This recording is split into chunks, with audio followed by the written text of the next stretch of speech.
আজকে করব আলুর পরোটা।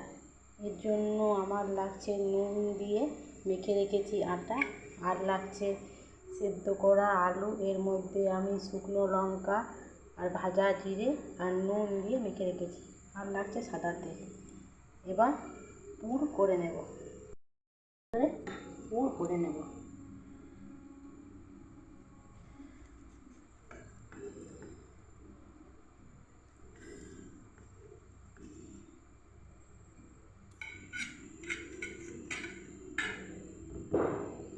এইভাবে সবগুলোর মধ্যে পুর ভরে নিচ্ছি।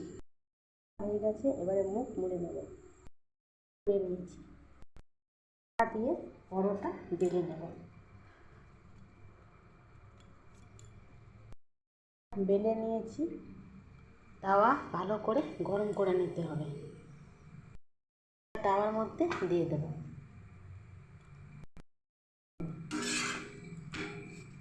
ভালো করে 2 দিক সেঁকে নেব।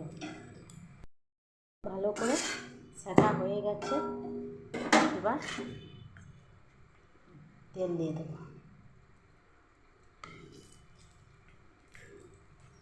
ব্রাশ দিয়ে তেল চারিপাশে করে নেব।